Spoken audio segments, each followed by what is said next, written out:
Welcome to episode number 80 of British Strength Radio. I'm your host, Alexander Clark, and today it brings me great pleasure to tell you that my guest today is Elliot Hulse. Elliot Hulse is a strongman competitor, strength coach, and YouTube creator who has been going for 19 years. His first video was 19 years ago. Since then, he has enjoyed tremendous success on YouTube. And his main objective in that time has been making men the strongest version of themselves. He has gone through multiple different phases, which is what we will hear about soon. And he has two channels, a wisdom channel and a strength channel.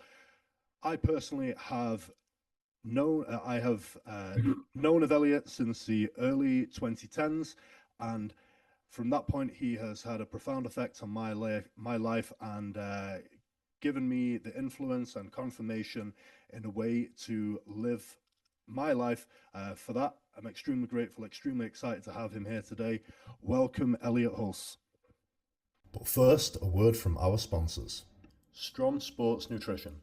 Strom leads the way when it comes to innovation and quality in the sports supplements industry.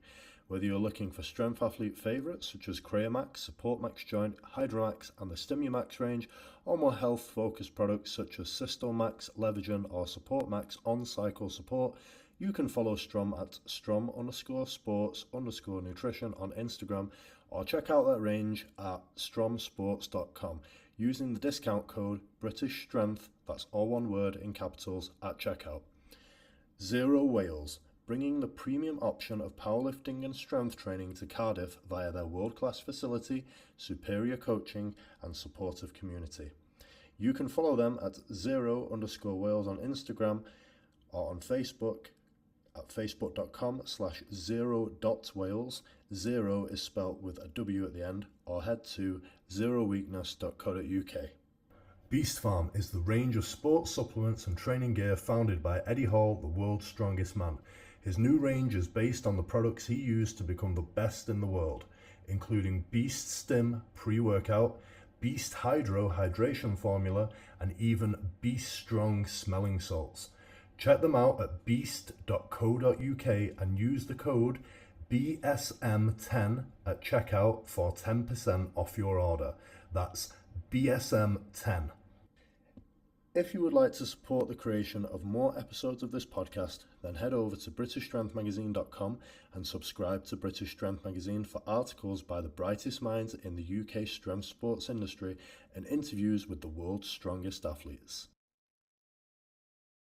Thanks for having me for the second time, Alexander. For you guys who are listening, you don't know, Alexander didn't hit the record button. And so we're half an hour into our conversation starting again. And I say that just to make light of the situation. It's all good, man. Let's just keep it rolling. Elliot, I have to say I'm just so sorry. And this was the most, for me, having listened to you since such a young age, this was the most important one. And I just died inside like a few minutes ago. I'm still getting used to Zoom, and I've done this before. When I sent you a request over there to record, I thought that would just make it record, but anyway, it hasn't. Yeah, let's just roll with it, man. Cool, man. Cool. Thank you so much. So I thought that you had made a recent re-entry into strongman after having a long hiatus since your bicep surgery, but you went back in at 40 years old. However, you have recently done a strongman competition, I understand. I think it was called the World's Strongest Manatee, something like that. Is that what I saw? Yeah, I live in Florida, so it's kind of a joke. Manatee, they call them sea cows. But yeah, my buddy Steve Coyne threw out an event, and I decided to join at 46. Damn. So, but yeah, I started strongman back in 2007. I did my first show. I was 27 years old, and I did it I continued to compete for a good, 10 years. And then I took some time off because, business was taking off. My family was growing and stuff. So I took some time off. But when I turned 40, I became a master. And so I decided, hey, you know what? That'd be pretty cool to add to my resume. Master strongman. Don't mean I have mastery, it just means I'm fucking old. So at 40, they call you a master. So I'm like, well, let me get a master's trophy now. So I did that. Did a couple shows after that. Did one last year. And man, I'm just getting too old for this stuff. I don't take any gear. So it took me like 2 weeks to recover. And man, my joints are just getting all kinds of beat up. So I'm not sure I'm going to continue doing them, but I love the sport, man. Yeah, so as I understand, like there was somewhat of a hiatus before you turned 40 and then decided to start competing again. From what I remember, there were some injuries which stopped you like way in the early days, bicep Mm, tears.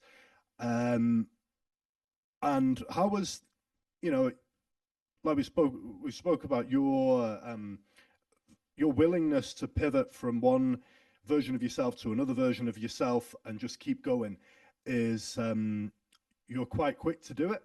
You're quite quick to take that signal from God, um, and kind of move on to the next version and see it as a sign. Um, mm. at the time,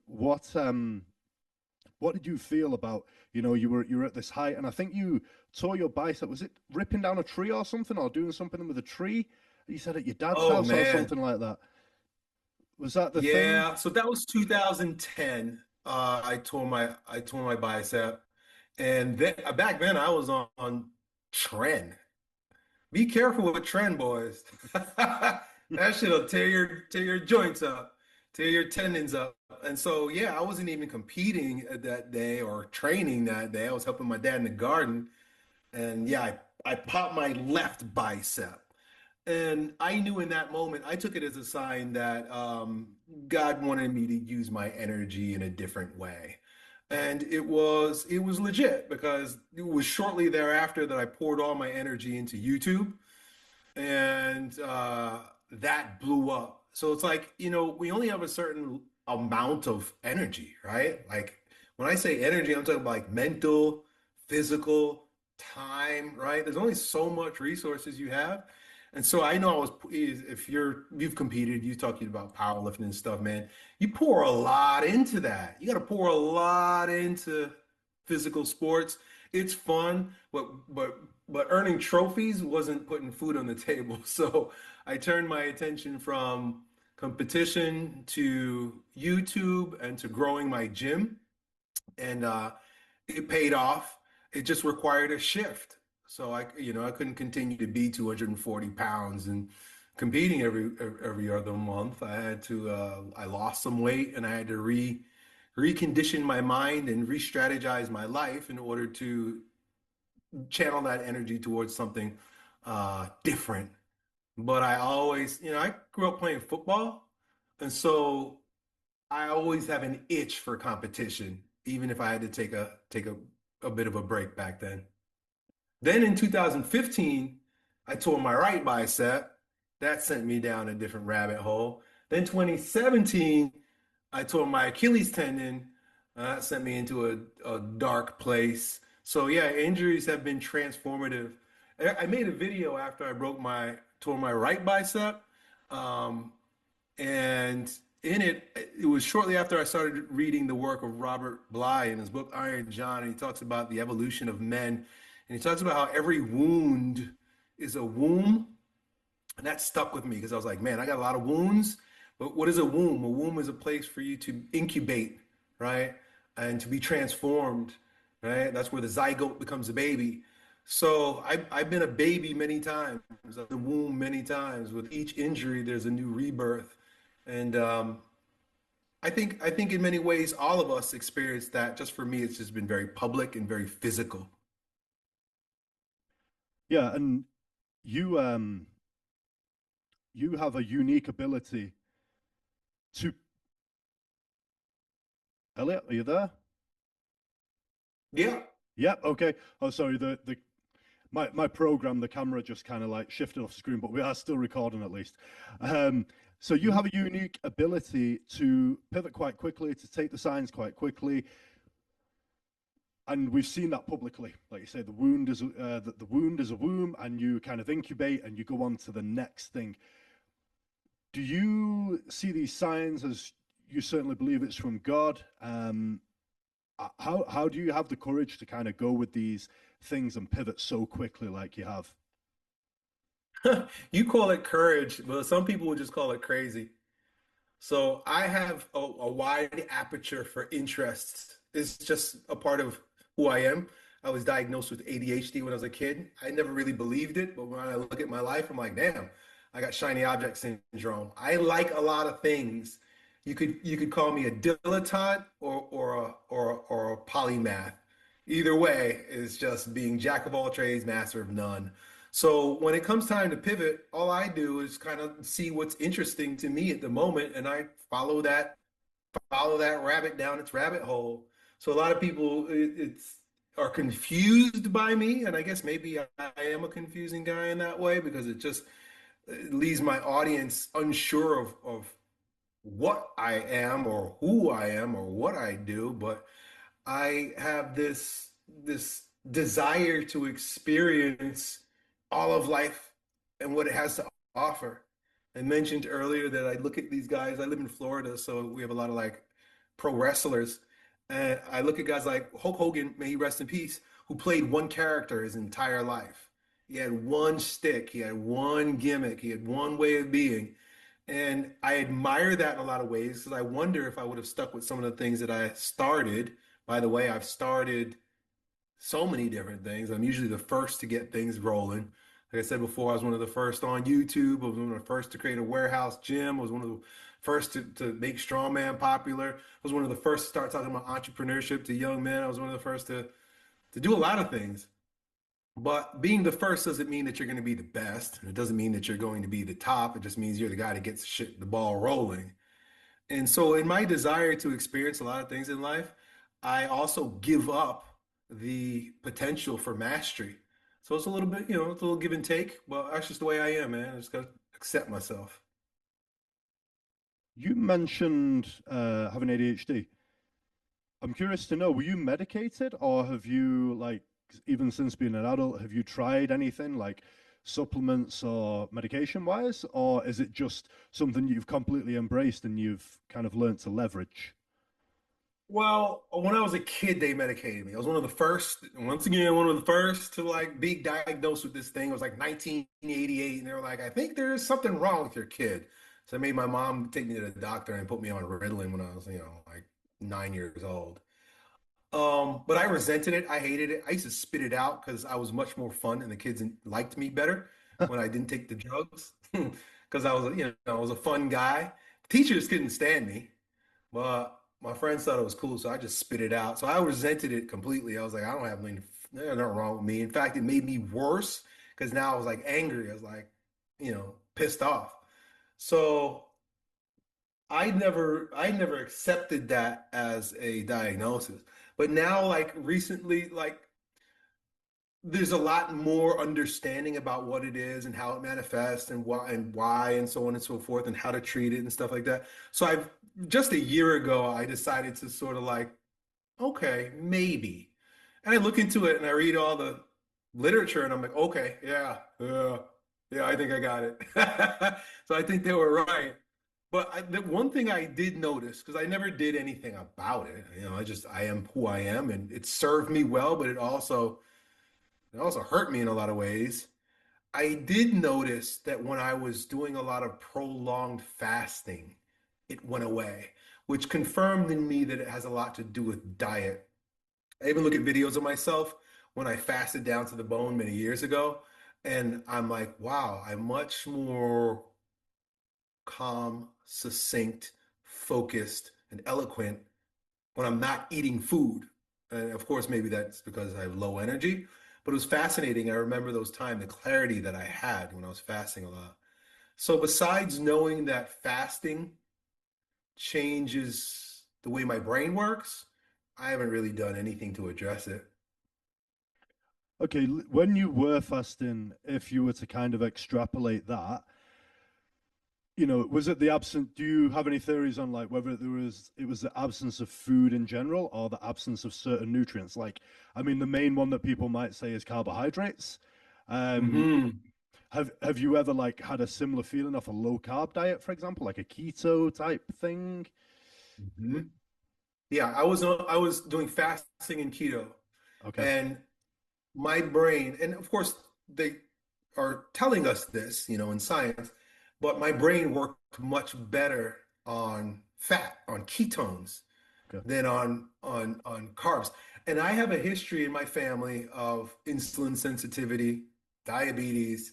I know I'm sensitive to insulin. I know that, even moderate carbohydrates makes me puffy, it makes me tired, and I love carbs, don't get me wrong. Someone with ADHD loves dopamine hits, and I could just eat the crap out of some cookies.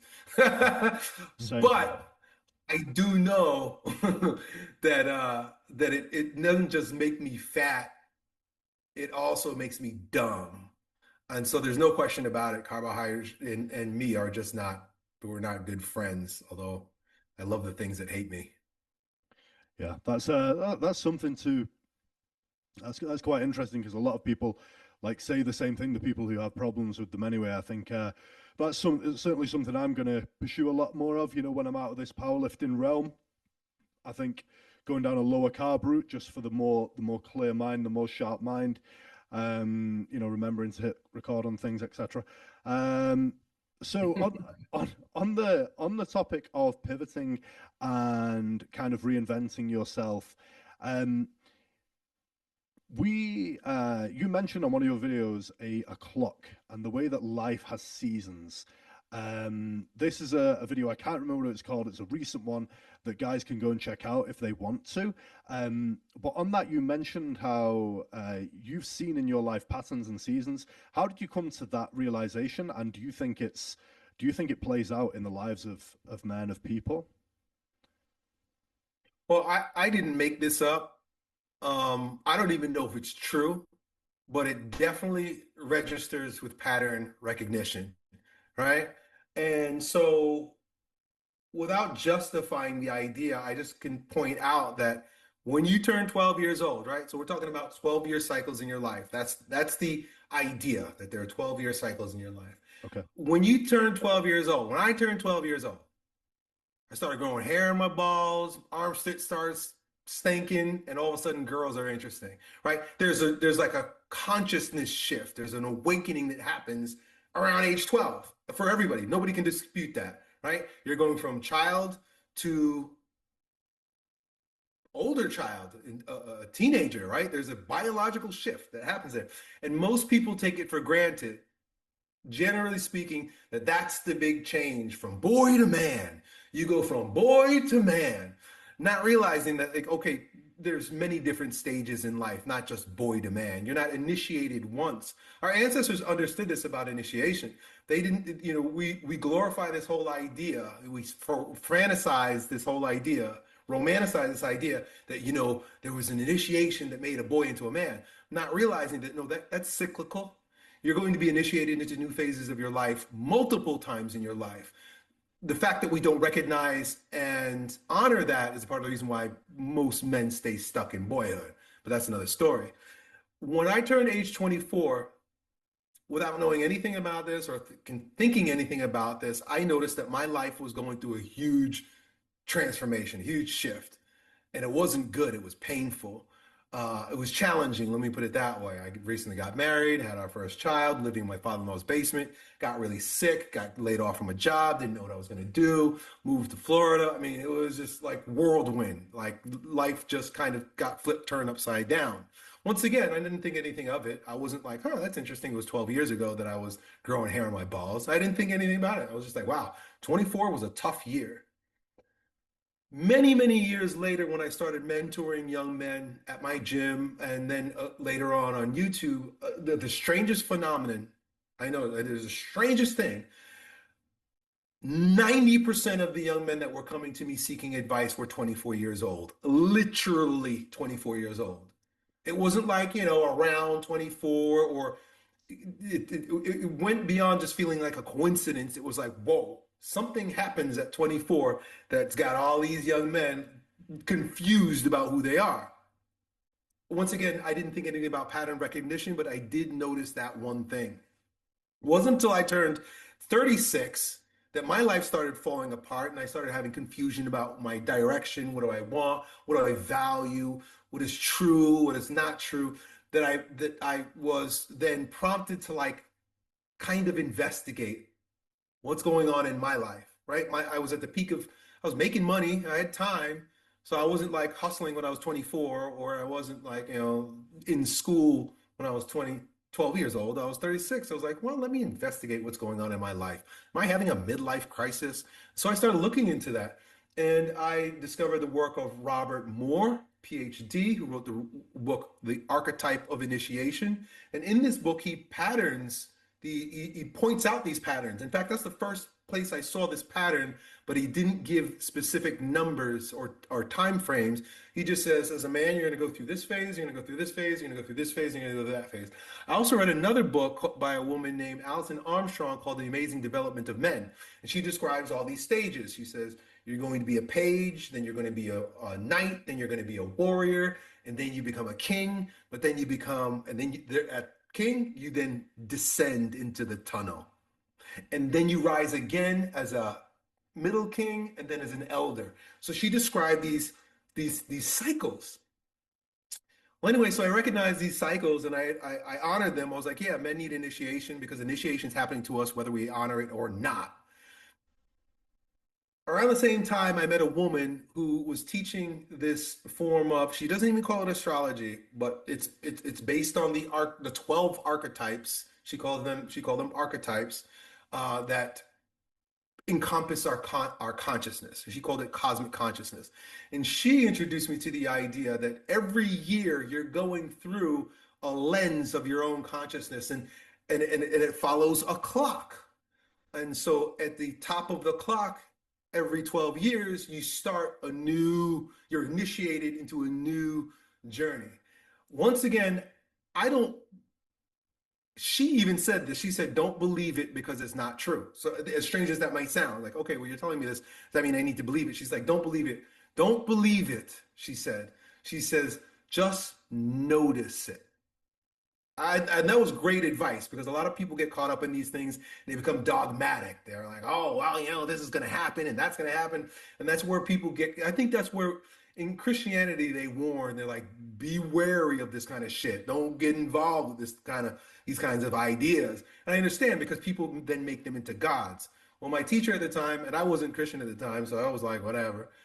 She warned me. She said, don't believe this, notice it. And so that's what I did. And I started noticing it everywhere. In fact, this archetype of 12 is everywhere. It's as simple as the 12 hours on a clock, but also the 12 months of the year, the 12 zodiac signs. There are 12 cranial nerves. What else? I mean, you can the 12 zodiac signs. You could look at 12 disciples of Jesus Christ, the 12 tribes of Israel. I mean, why this 12? What is it about 12? 12 is an archetype according to Carl Jung as well. So I started noticing this in my life. When I turned 36, I started mapping it in my own life, and now I'm 40. I'll be 47 next week, and so I'm coming up to I'm at my 11 o'clock hour right now. So I'm finishing a cycle, and then I'll be at 12 o'clock again. So I'm at 10 o'clock right now. So I have 2 more hours until I get to 12 o'clock again, and I start at the top of the clock at age 49. I've been watching it in my life, and I'm just noticing, and I'm like, damn, that's interesting. But I also see it in the lives of the men that I mentor. They're 24-year-old. I have a member of my family right now who's 24 years old, and he's going through it. And I'm just like, dude, it's just 12 o'clock. Just relax. It's midnight. What are you trying to do at midnight? Nothing. You can't do anything at midnight. It's pitch dark. Relax. Let it pass. And then, of course, you mentioned being 36 and also kind of like reevaluating your life. So, whether or not you take this at face value and say it's a true thing or not, it's an interesting pattern to recognize. Yeah, when I watched that video, I noticed some patterns in my own life, like not exactly maybe, but 24 was definitely one, started powerlifting. 27, son was born. 30, big house move, moved to a different area. And then like now is 36, nearly 37. I can't quite like place the one in between, but maybe I can if I really take the time to look. Like the timeline's a little skewed there. But it's fascinating. And the reason I asked the question about like death and rebirth, and I think catabasis was a word you mentioned, um, the wound being a womb and things like that, is a lot of my audience will be like, I'm going through injuries after injury after injury, ribs, lower back, this, that, Hmm. and the other. And it always has you questioning, like, do I pivot? Do I have the we called it courage, we called it just having ADHD that Elliot has, where he can just pivot, and like, whereas like a lot of us are like more stubborn than that. But does it hurt us being that same character all our lives? And there's no clear answer out there unless it becomes so clear that you just would be daft not to do it. Like, your life's falling apart here, mate. You need to do something different, that type of thing. But I think it's certainly interesting to consider, that side of things, and like how you've been so free in terms of the willingness to pivot, and it works out for you, maybe not straight away, but at the other end of the cycle. So I think it'd be good for some of the guys and girls maybe listening to this to consider that. The Yeah, I'm just excited about life. I'm curious about life. I have enthusiasm for experience. I went from being 240 pounds and lifting 400-pound stones and shouting to the top of my lungs on YouTube to dropping almost 80, 70, 80 pounds. I got down to like 170 something pounds and did yoga all day, every day, and smoked weed. So I go from, steroids and lifting stones, 240 pounds, to smoking weed and doing yoga all day, 170 pounds. So it's like a broad spectrum, People think I'm crazy, but it's like, hey, at least I got to try it all out. what was that like for you? Did you actually enjoy it, or did you like miss it? Was there Which, the you've described it in a video. I don't want to you call it hippie Elliot, right? Did you enjoy that phase, or would you just think, this is not for me? Was there any depression love it. associated? Did you love it? Okay. I love it. Loved it. Here's the thing, they're all aspects of who I am. It's not like I ever had to try or fake or make myself something that I'm not. I'm just willing to experience all parts of me. So are you kidding me? Smoking weed and doing yoga? That's one of the coolest things on earth. That's awesome. I mean, the only reason why I'm not doing it now is because the business isn't so great when you're high all the time. So, I had to take a break from that so I can pay some bills. Well, otherwise I'd be doing that. I'd keep doing it.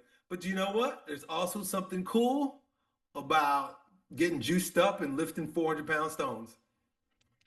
Yeah, Extremes. I like extremes. And so I try it all out and I have no regrets. I love that. I love that mindset. Pop a few tendons and burn a few brain cells. Life is good.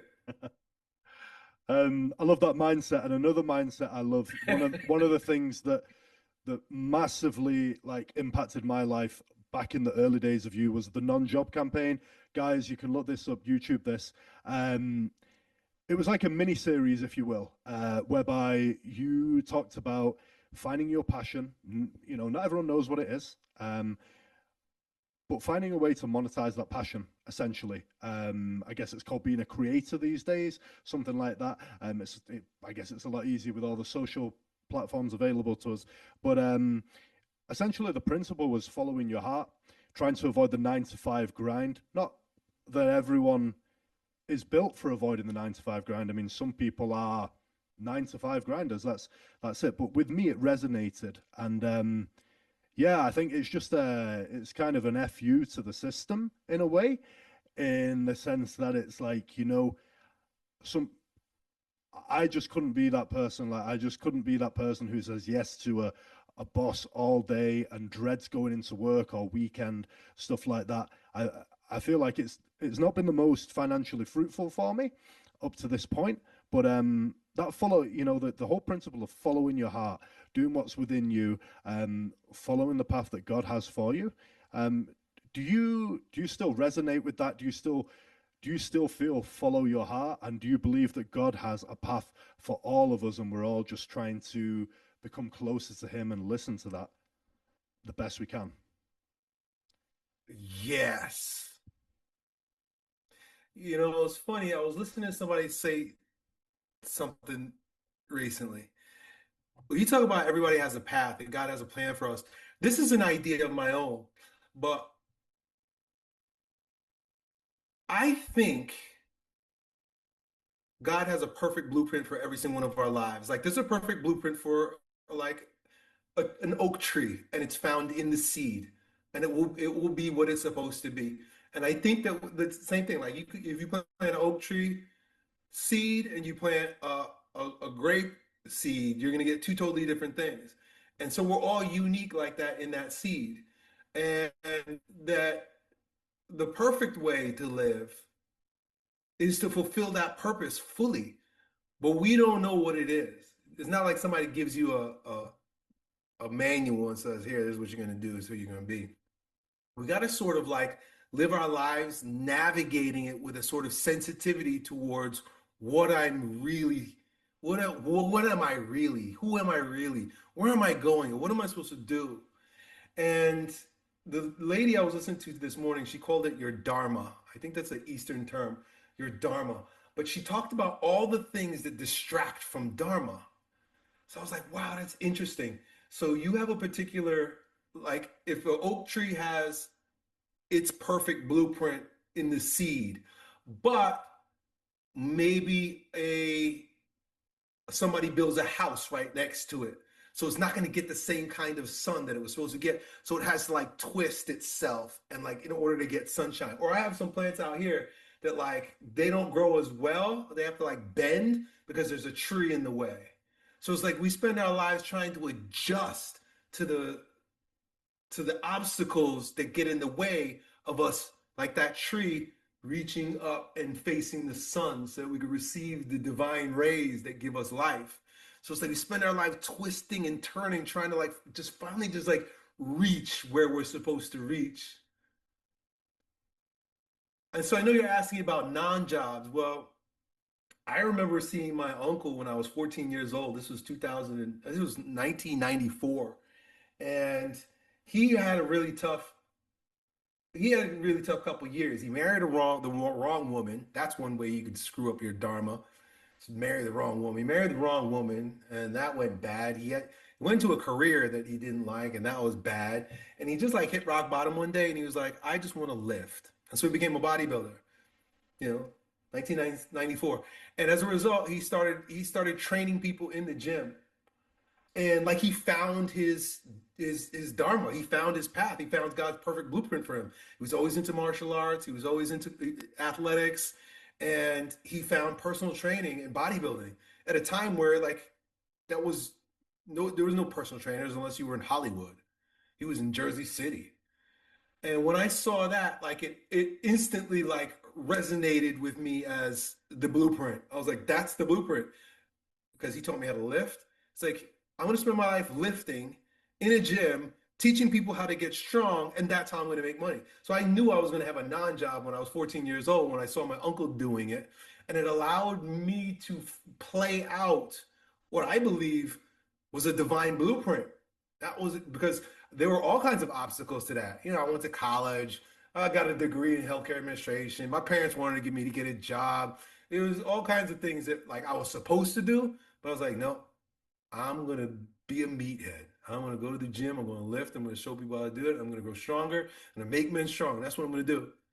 And so I was able to fulfill that aspect of what I believe is the blueprint that God created for my life. Now here's a weird thing that like I came up with. I don't know if I said this yet. Here's my ADHD kicking in. I think sin is any deviation from the plan that God has for your life. We hear sin and we're like, Christians think sin is like, oh, well, I sinned because I fornicated and I cursed and I drank too much. Okay, yeah, yeah. those things will throw you off your target for sure. But sin is much more broad than that. You could be completely a goody two shoe. I never drank and I never did any of these bad things. But it's like, but you have a job that you hate, and you get up every day lamenting your life, and you know that there are things that you've been called to do that you're not doing. You might not be a criminal, but your life is sinful because it's missing the mark, which is what sin means, missing the mark. You missed the mark. God had a mark for you, but here's what the lady was saying. She was like, we let money, the pursuit of money destroy our dharma. And it's like confusing because it's like, I want to be this thing. This is what I feel God is calling me towards, but it's not profitable. So I have to sin against God's call for me so that I can do something that's profitable. It's a tough situation. And I don't knock anybody who does that because we don't have much choice. It's very difficult to do God's will in your life when you've got bills and a wife. Well, I mean, there's so many different places that I could go from there, but I resonate so much with you there, like in terms of um that it's you the way that people are being essentially everything you just said. But I'm going to ask my next question anyway. Um, you were at a point where you had a lot of struggle. You were truly going through the struggle. You were going through like a lot of debt and stuff like that. And the pressure is there to pay the bills because you've got a wife, you've got children or children on the way, and this, that, and the other. And I've heard this on previous podcasts, so I don't expect you to go into the story of it because it could take up some of our time. But you kind of became a YouTube sensation by accident. It wasn't really a thing yet, and then all of a sudden you're earning tens of thousands of dollars a month. What was that kind of seeming success moment like for you and your family when it was like, I'm in credit card debt, I'm doing this, that, and the other, and then all of a sudden, finally, these checks are coming through, and it's like nothing you've ever experienced, and it's because you have paid attention to your dharma and that you have, realized your own path.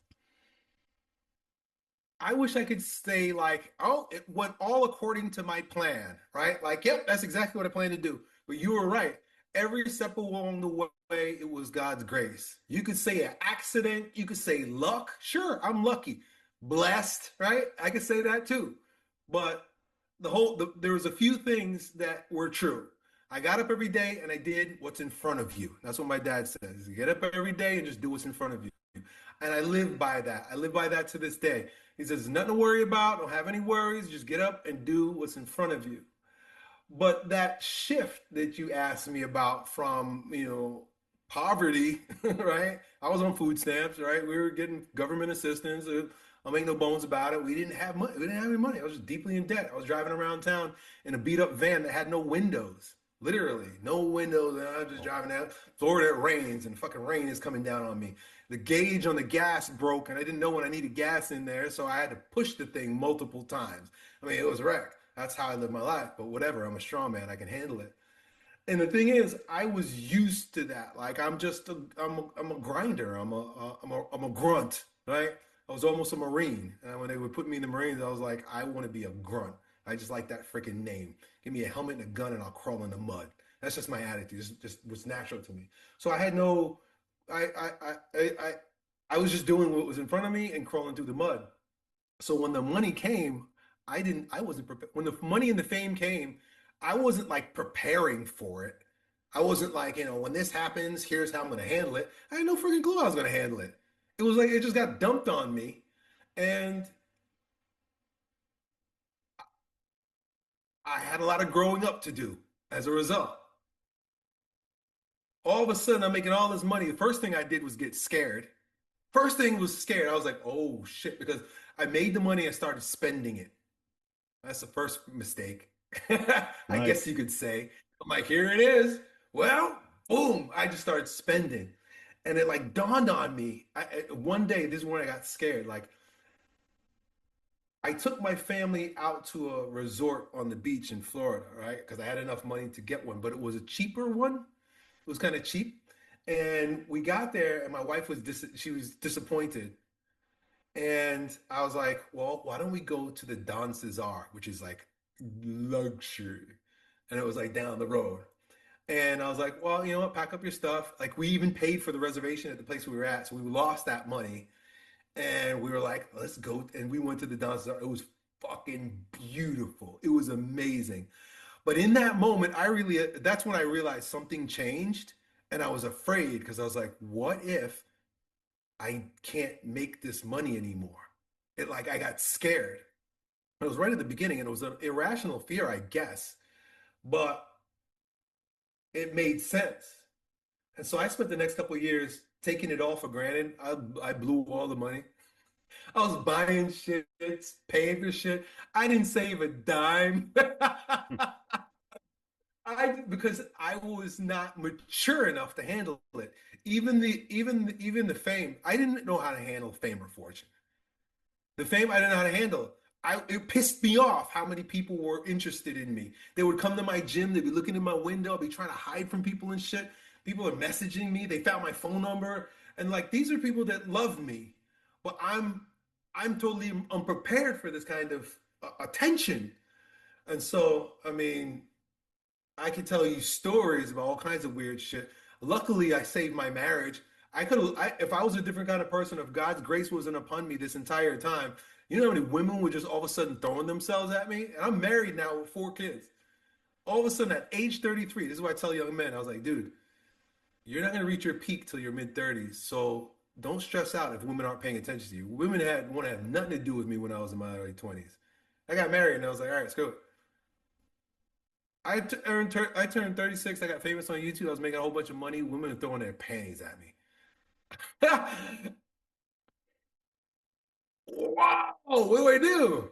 And I got a wife and I got 4 kids. I married my high school girlfriend. Luckily, I didn't mess that up. But I could have screwed up a whole lot more in my life, but I had a lot of lessons to learn as a result. So, be careful I guess be careful what you wish for. I don't even know if I was wishing for that. I got it, and that was just a season in my life. Yeah, that's really fascinating how you almost got like Hollywood style fandom. I mean, it makes perfect sense because I don't know what your most ever in terms of subscribers was. But you mentioned you could tell me stories. I don't know whether I'm not reading in between the lines by asking like, do you have a story? Could you tell me a story? Like, what's the best story you have of like people just randomly approaching you or turning up or whatever? Oh man. Well, the first time I recognized that I was more than just someone on YouTube, like, because first of all, I didn't grow up with the internet. I made my first YouTube video when YouTube first came out. YouTube came out in 2007, and I made my first YouTube video. And I only made it because I wanted people to come to my gym. So I would take videos. You could literally go on my strength channel and you see 2007, the very first video was me at a park videotaping guys working out, flipping tires and stuff.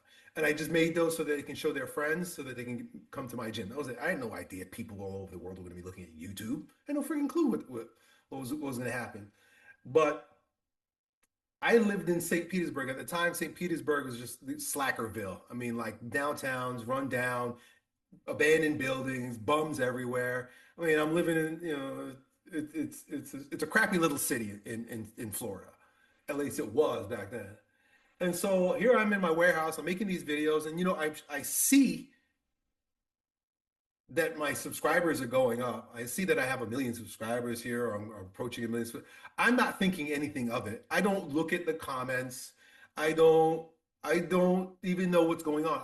I gave my videos to my assistant at the time. He would upload them, and I would just go about my day. I would make more, give it to him, and I'd go about my day. I had no idea what was really going on. And then but I knew I was making money. I was like, as long as I keep putting these fucking YouTube videos here, money's coming. And so I took my family on one of our first vacations outside of the state. I got little ones, real small kids, and we go to Tennessee. Bumfuck, Tennessee, because that's where my wife's um, uncle has a house. So it wasn't even like, we were going to LA or we were going to New York or Chicago or, Miami even. We went to like somewhere in the holla in the middle of Tennessee.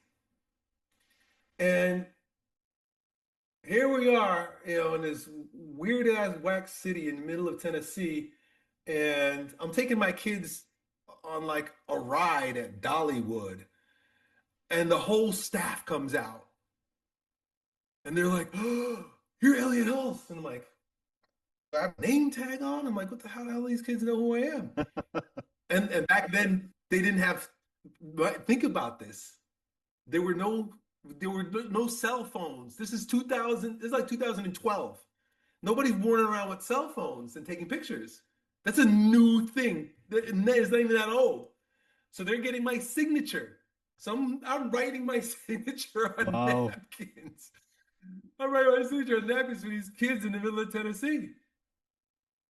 It's crazy. And Yeah. that happened a couple of times while we're there. Went to the movie theater. The kid that was taking our tickets, the same thing. So I mean, it was just strange. It was different. I never experienced anything like that before. When it came to, I was talking about women before, because that was, fans, young men, it was cool. I remember when I did my first event in Miami. So this is maybe 2013, right? And once again, I don't even know. I have no idea. I'm so ignorant. I just know I'm making money and I got a family. And I posted on Facebook that I was going to be in Miami to do just an event, and a friend had a gym. He had a gym, and I was like, I was going to go talk at his gym. And all of a sudden, I see these two girls in the comment section chatting it up. Yo, Elliot's going to be in Miami. Oh my God, I got to be there. And as soon as I saw that, I was like, uh-oh.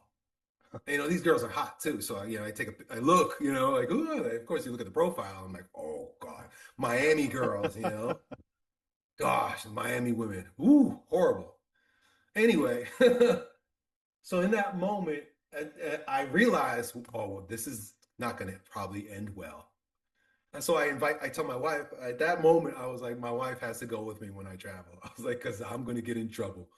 So I bring my wife. That way, nothing happens. So he's there. But even still, when my wife is there, these women, they have no fear.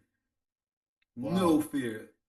Yeah, so we, at the event and we going out afterwards, like everybody, and they're buying shots and trying to grind, and I had to sneak out. I had to get out of there.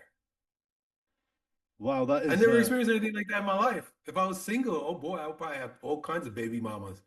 But I never, God protected me. God 100% protected me because he was like, you need to have a wife before I give you all this fame, because these women are going to ruin you.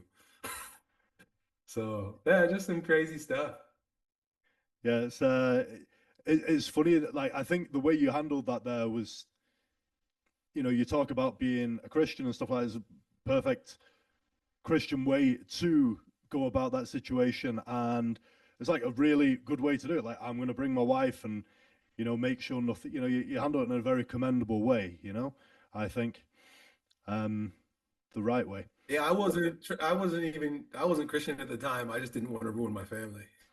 No, of course, yeah, of course, it's like the perfect way. Um, so let's talk a little bit more about like now, what you've what you've pivoted towards now.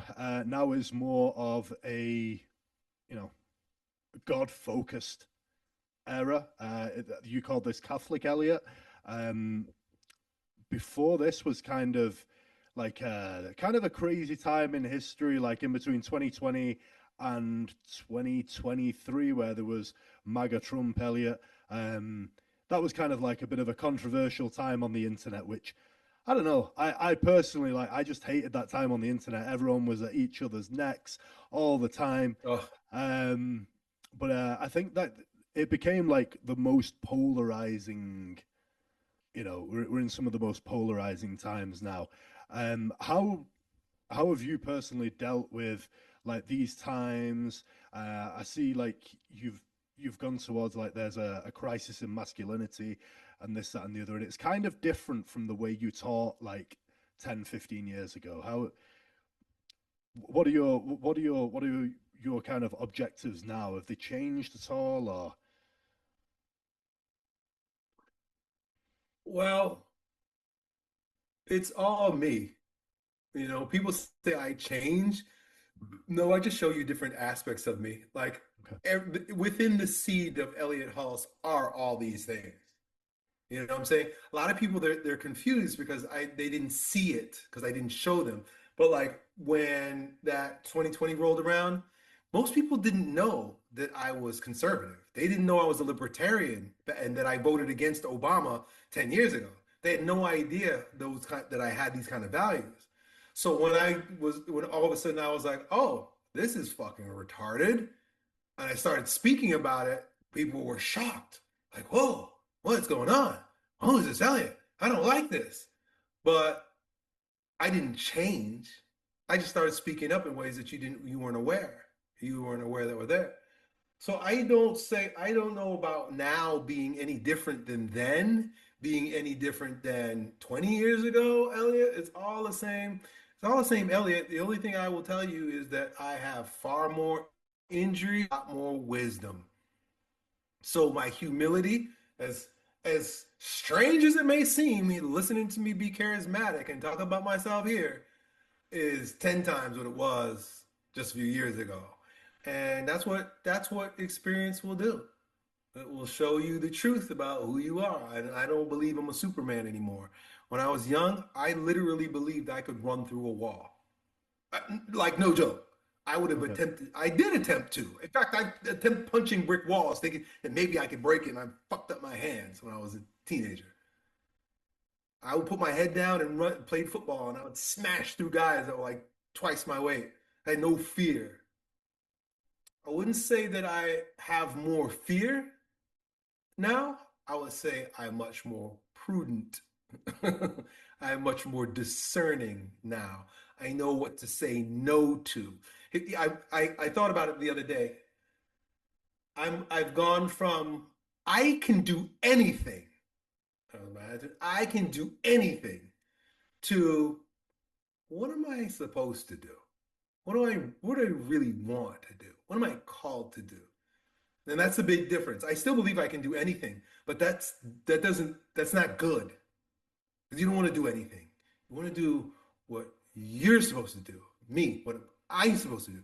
Not what do I want to do or what I can do more appropriately.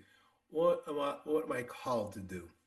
And so I find myself saying no a lot more and having up a lot more boundaries now. I'm not around as many people anymore.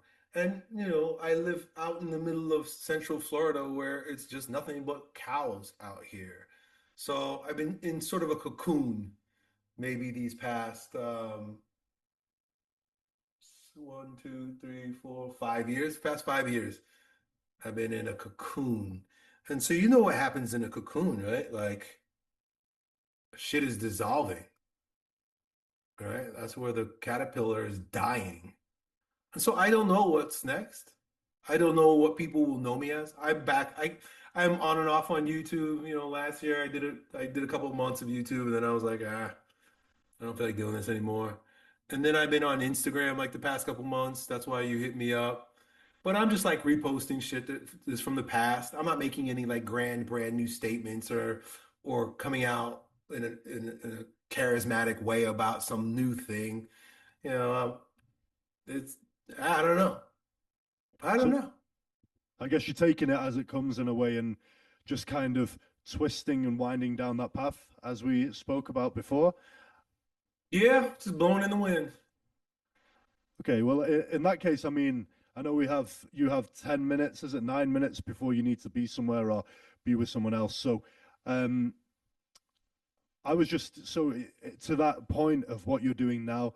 Do you still do a lot of mentoring, a lot of events? Because I know you went through doing like events for young men or men who wanted to be the strongest version of themselves. Is that something that you still do? I had done so many events through the years, but when I moved out here to Central Florida, I stopped. I haven't done events very much. But one of the guys that used to come to my events started doing his own events. And he hit me up about 2 months ago and said, "Hey, Elliot, will you come and do an event with me?" So I said yes. So I have an event coming up in Texas in May. And we'll see where it goes. It's not my event, but I'm like headlining it Yeah. and hosting it. I guess you could say facilitating it. But yeah, I do that. I'll do that. Well, I don't know if I'll keep doing it. We'll see.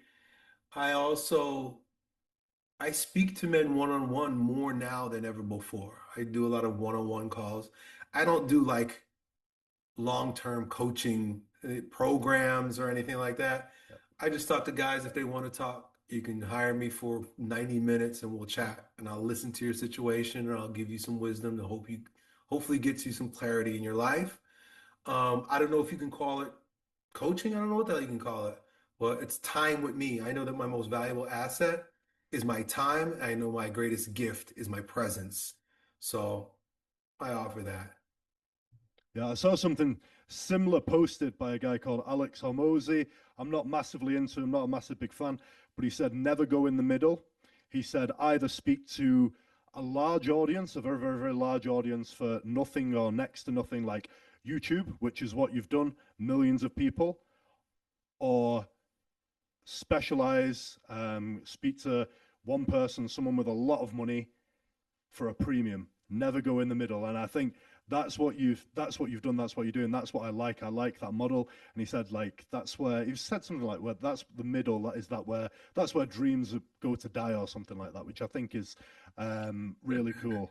Yeah. But it resonated. It was like he said something about like knowing your worth, and like you said, uh, just then, your time is your greatest asset. I don't want to take up too much of it. I'm very aware that we are running out of time, but there's a couple more questions, couple of little question, a couple of little questions that I want to kind of finish off with. You are an extremely well-read person. I mean, I see a massive cabinet of books, a huge library there, and you've been quoting books that you've read since day one. If you had to pick, I bet you've probably got a reading list on your website that people could just go to. But if you had to pick three books that you could recommend, like be it to my strength training audience or like just to men in general, people in general, what would your top three books that you'd recommend be? Well, I want to steer away from telling men what they need to read because I don't know what the fuck you need to read. Everybody's different, but I'll tell you what I needed to read and what were had the greatest impression on me. And so the very first book that had the greatest impression on me, I would say, is the Collected Writings of Ralph Waldo Emerson. I even named my daughter after Emerson. I have a daughter named Emerson. That's how impactful his words were to me. And so I really enjoyed reading his work.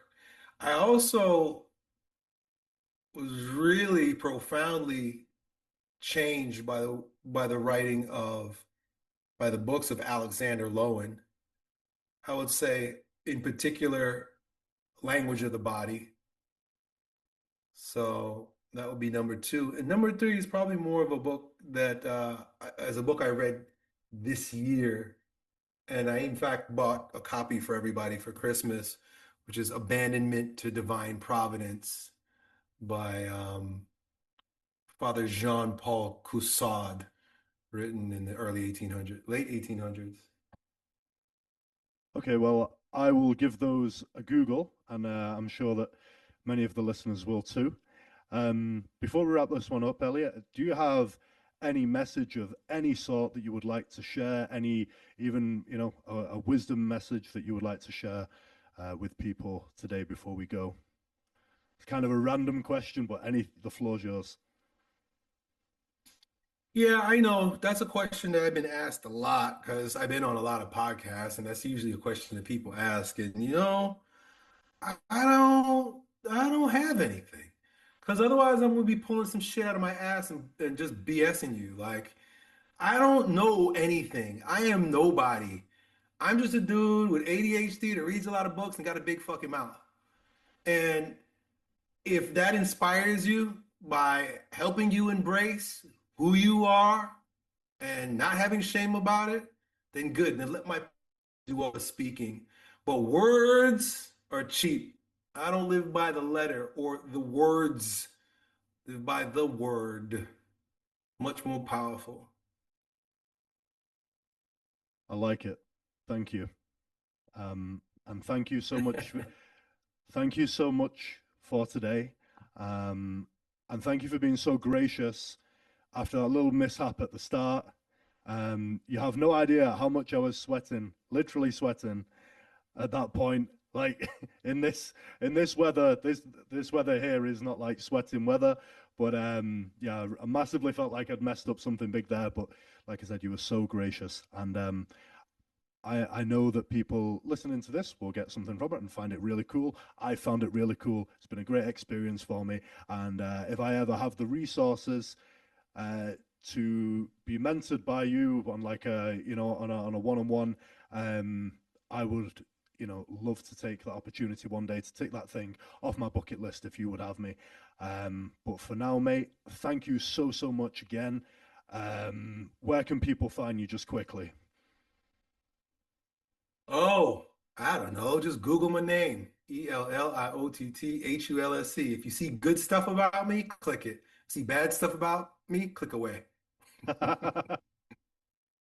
Okay, thanks, mate. I will let you get on to your next thing.